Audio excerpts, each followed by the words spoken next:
HyperCard. What is it? It's not hyper. It's not even a card. It's not quite system software. It's not quite application software. There must be at least one guy who knows what HyperCard is, Danny Goodman. He just wrote a 700-page book about it. And there's one other guy who knows what HyperCard is. He developed it, Bill Atkinson. They'll both be on our show. Today, we unravel the mystery of HyperCard on this edition of the Computer Chronicles.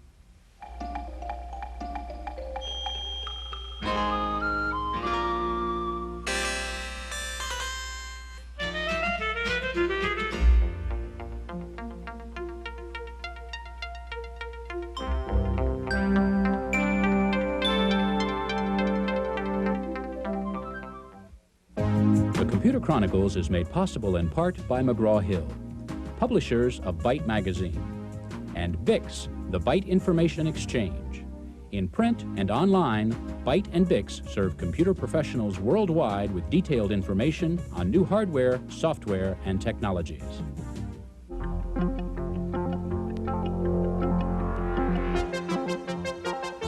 Welcome to the Computer Chronicles. I'm Stuart Chaffee, and this is Gary Kildall. Gary, I haven't totally lost my mind here and reverted to my childhood and playing with this erector set. What I'm trying to do is understand HyperCard, because the guy who developed HyperCard says it's like an erector set to help me build applications on my Macintosh. People are having trouble understanding this concept of HyperCard. What's the background? What's the derivation of it? Well, HyperCard is based upon hypertext. It's a concept that was introduced by Ted Nelson and Doug Engelbart in the 60s.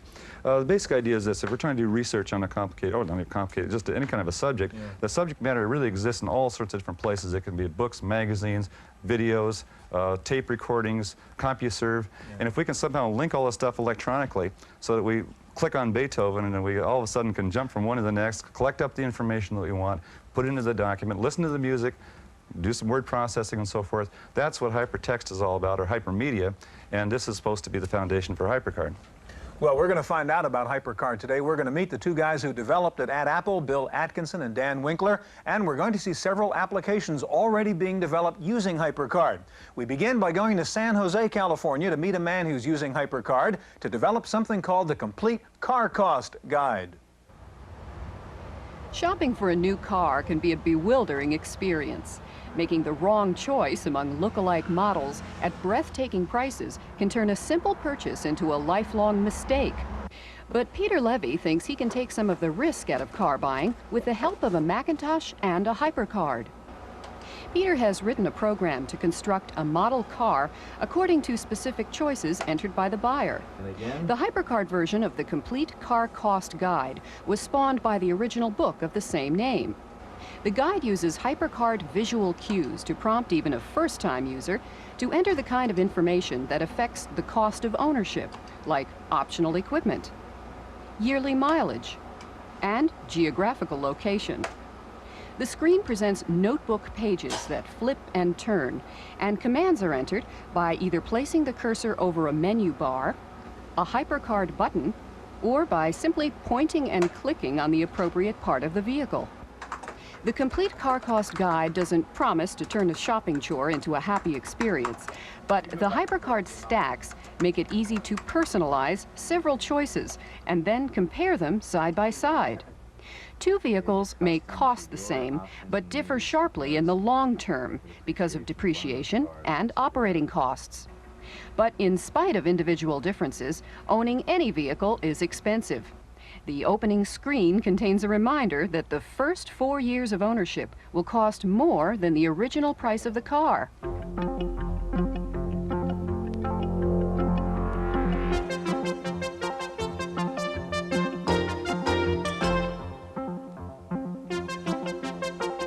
Joining us in the studio now is Bill Atkinson. Bill is an Apple Fellow, the creator of HyperCard, also the creator of QuickDraw and Mac Paint. Next to Bill is Dan Winkler.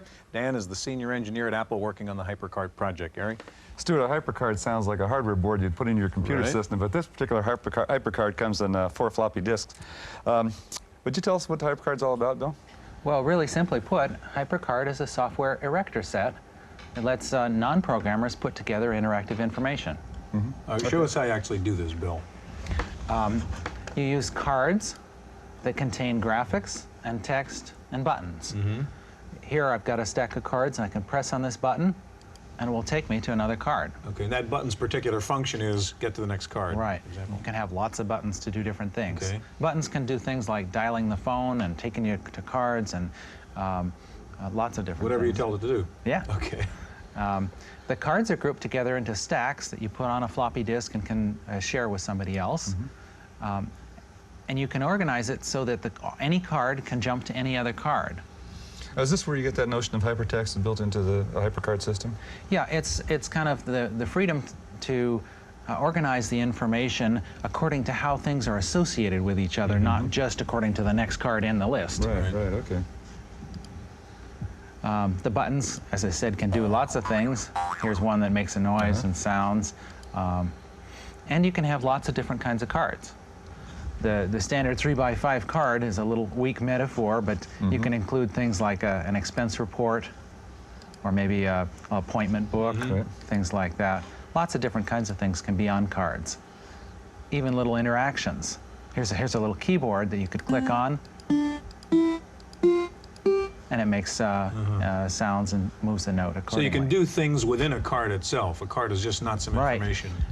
What's real important is that cards contain both information and interaction. Right. That's sort of what's new here.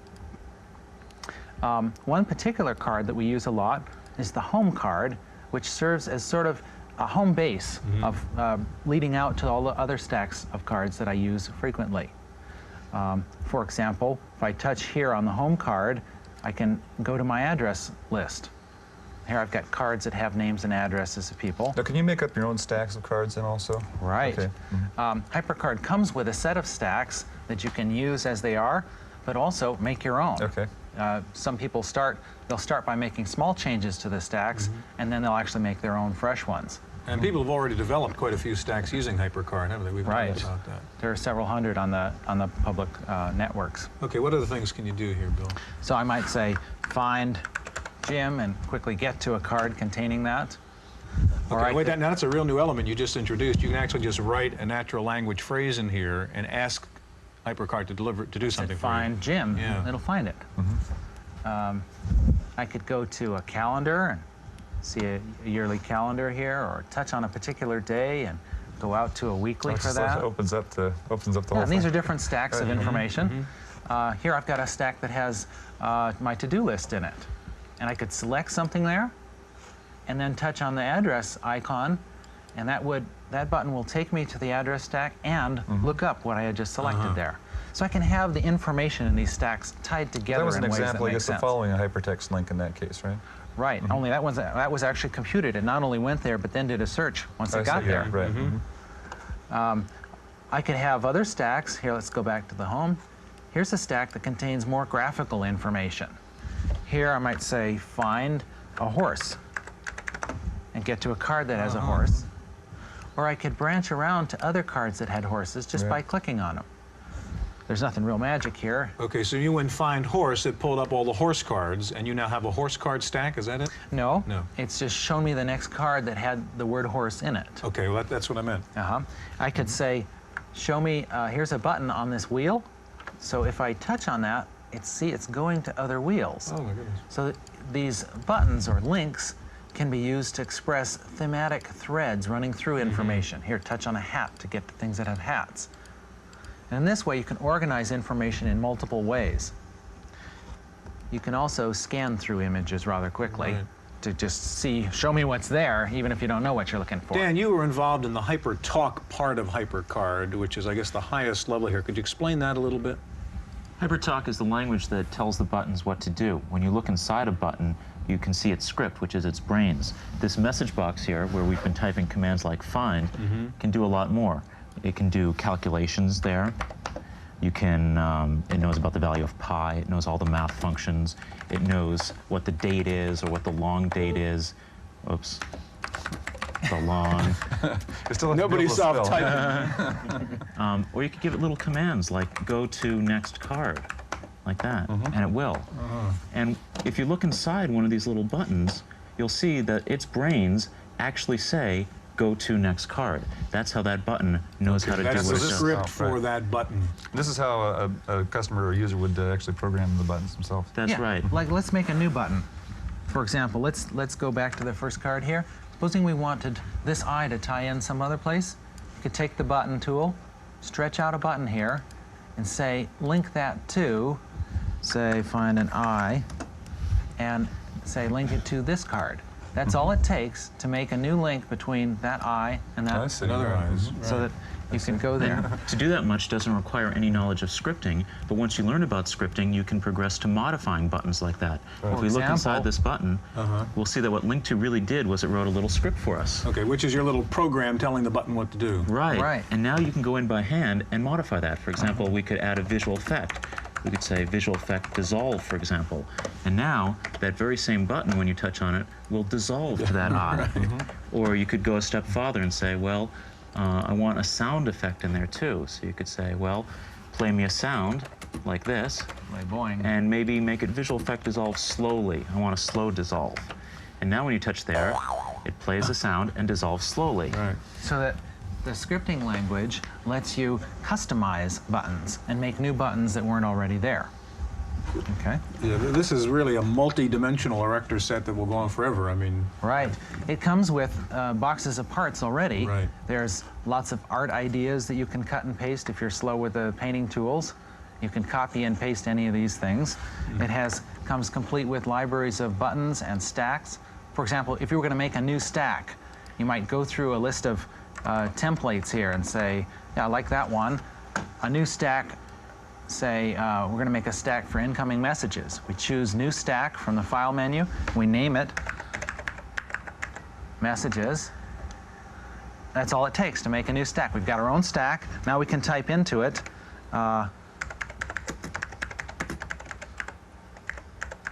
call Ted Kaler. yeah. And maybe his number was 3561234 or something like that. Bill, Dan, we could spend all day here with this Okay. toy. This really looks great. We're gonna have to move along. We're gonna be back in just a minute with another guy who probably knows more about HyperCard than anybody except for these two guys, and that's Danny Goodman. So stay with us.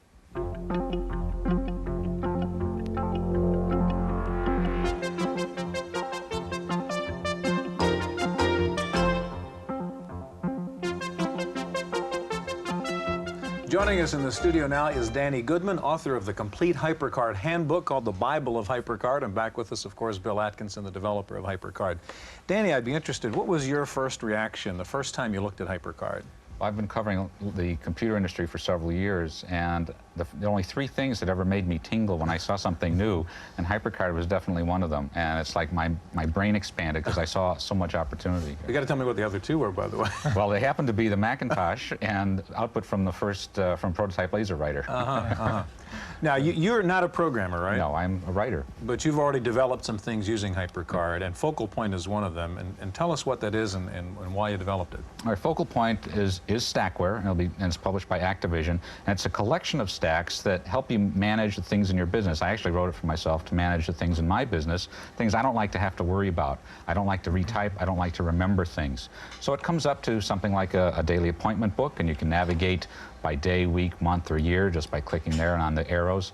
There is an intelligent to-do list that lets you list items that you need to do. You can also type in like priorities, like that, and let HyperCard sort them for me so that they're in my order. And when I check off an item as being done, that's fine. I don't know, Gary or Stuart, I don't always finish everything every day. It's on my list. And when that happens, I just click on this carryover button down here, and all unchecked items get carried over automatically to tomorrow. And there's a telephone management system here. There is a document launcher, which lets you create little mini finders or group documents from within here, the way you like to group them, the way that makes sense to you. And you go straight out to the application and then come back afterwards. For more client and vendor, that kind of management, we have a number of buttons on the right side, and you can look at your client records and also on your projects. And to enter information about your clients, I give you a little pop-up list, and you just click, and the name gets put in there automatically, no retyping. And the one application here that ties everything together is the deadlines, and it goes into all your cards, pulls out all your little milestones and follow-ups, organizes them, sorts them chronologically, and gives you at a glance, where you stand, what's late, what's today, what's coming up. Could really use one of those. Now let's turn it around, Bill. How did you react when you saw how a non-programmer, Danny, was actually able to use HyperCard? Well, it was very rewarding to me to see somebody really building stuff with us. The software erector set approach was actually working for people putting together interactive information. Now Apple is handling HyperCard in a kind of unusual way. I mean, how do you get HyperCard? If you buy a Macintosh, it comes free with it. If you have a Macintosh already, you can buy it for $49. So you're really trying to get people out there like Danny. We want it to be there for everybody who makes stacks to be able to share them, and everybody should have the program to be able to access those stacks. Where do you think this is going to go in terms of, you know, at first it looks like the Mac came out as a, you know, sort of a successor to the Apple II and got into games and drawings and things like that, and sort of has become a business computer now. Do you see that the HyperCard also is going to be a very powerful business tool? Like, what sort of applications do you see? I think what it's going to do is to open up the software architecture of the Mac and let the nature of information on a computer go from text and graphics to text and graphics and interaction. Sort of the rest of the world's kind of catching up to the graphics part, while we're moving on to the interaction part. And so the programmers are actually going to be coming from some of the vertical markets and so forth themselves, rather than being the traditional programmers? A whole new body of people that have creative ideas but aren't programmers will be able to express their ideas or their expertise in a certain subject. We have another example of that right now. Matter of fact, the ability of HyperCard to organize not only text but sounds and pictures has led to one company taking its mail order catalog and turning that into stackware. Wendy Woods has a report from Sausalito. The Whole Earth Catalog has been published here in Sausalito since 1969.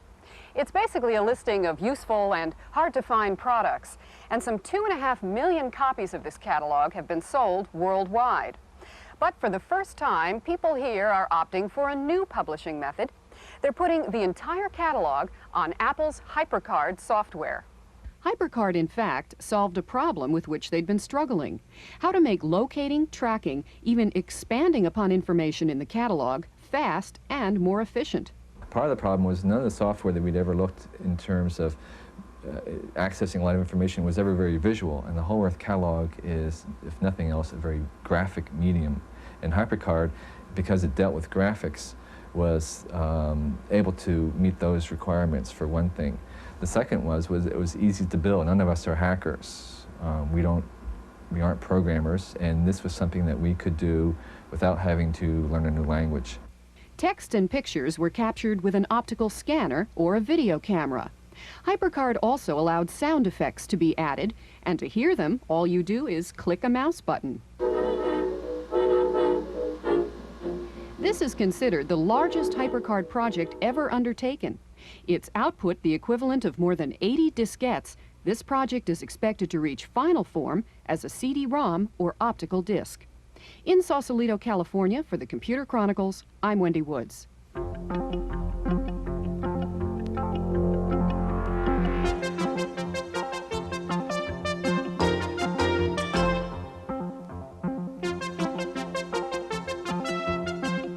Joining us now in the studio is Robert Stein. He's with the Voyager company in Los Angeles, and they're working with HyperCard and the Laserdisc, Gary. Yeah, Stuart, as we were talking about earlier, the HyperCard concept really is based on hypertext and hypermedia. Involves text, graphics, sound, video, and so forth.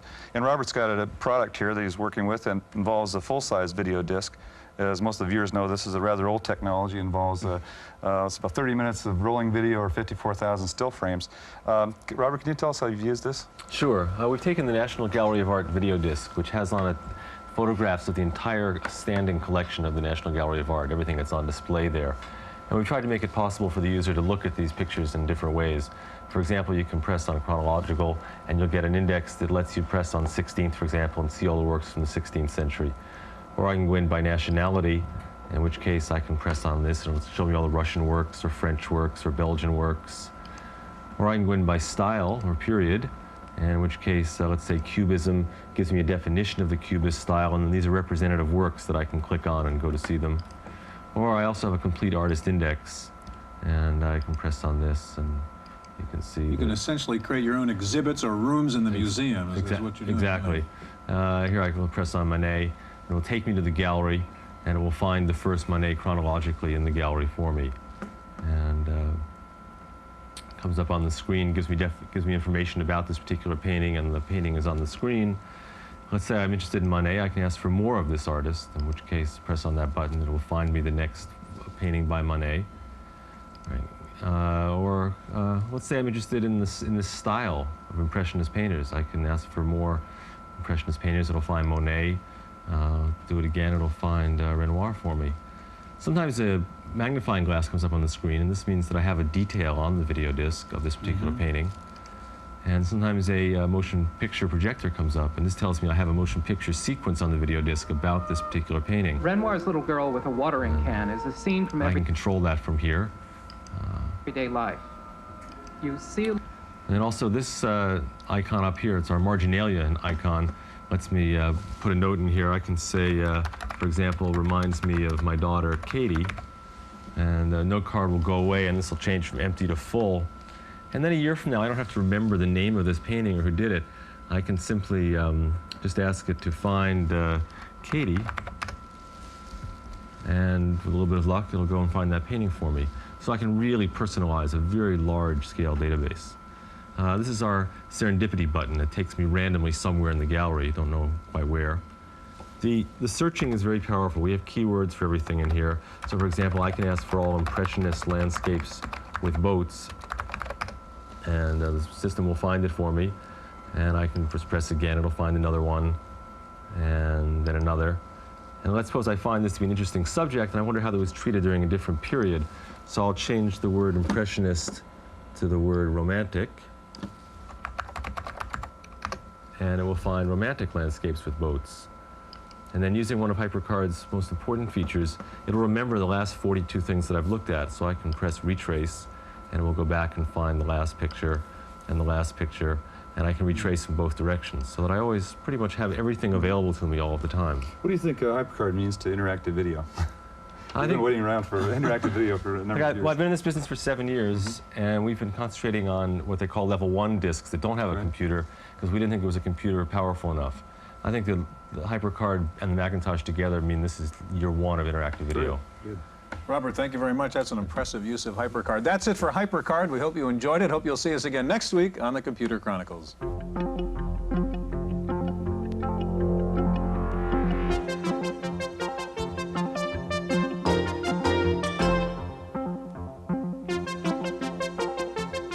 In the Random Access file this week, Comdex dominates the news. Here at the Las Vegas Convention Center, it was the 10th annual Fall Comdex and the biggest one ever. 100,000 attendees, more than 1,700 exhibitors. On the hardware side, the major issue was still the battle over bus architecture between ESA and MCA, and there was no clear consensus as to who the winner would be. At a keynote session, Compact's Rod Kenyon said the main issue was compatibility with the installed base of PCs. But IBM's Terry Lautenbach said the old AT bus had simply run out of gas and could not support advanced applications. Analyst Tim Baharan said he thought microchannel architecture would prevail in the end, but only after a difficult struggle. Color printers were hot now that color has taken over the monitor business, with over half the CRTs in use being color displays. The next logical step is color printers. The increased use of desktop publishing and desktop presentations also appears to be driving a new interest in transferring the color on the screen to color print. Optical storage was warm, though not quite hot. Sony was demonstrating and taking orders for its new erasable optical disc drives. Microsoft was pushing their CD-ROM products, and Intel, which recently acquired digital video interactive technology, was showing prototypes of new DVI optical disc products. Apple returned to Comdex with a major push for the Macintosh 2, and Commodore and Atari were here, very visible, each pushing graphics, music, animation, and desktop video. On the software side, the buzzword was groupware. Groupware is more than just network software. It's software which primarily supports groups and group work activities rather than individuals. Analyst Amy Wall, who chaired the Comdex session on groupware, said the hot topic is procedural processing software that can track the movement of paper through an organization. Other hot software topics were PIMS, personal information managers, with Lotus reporting good sales of Agenda. Many marketers' eyes at this Comdex were focused more on Europe than on the United States. In 1992, Europe is scheduled to unify and move to one common set of computer standards. That means a new unified Europe would represent a larger market than the United States. Indeed, the standards issue may be simpler there than here at home. IBM took some heat from analysts at Comdex. One characterized OS2 as yesterday's software tomorrow, saying Unix can do everything OS2 can and more. But the issue was at what price and ease of use. IBM itself put on quite a show, saying OS2 and PS2 were doing very well, thank you. And Businessland exec Enzo Teresi said IBM's MCA computers now make up more than 50% of its business in 286 and 386 machines.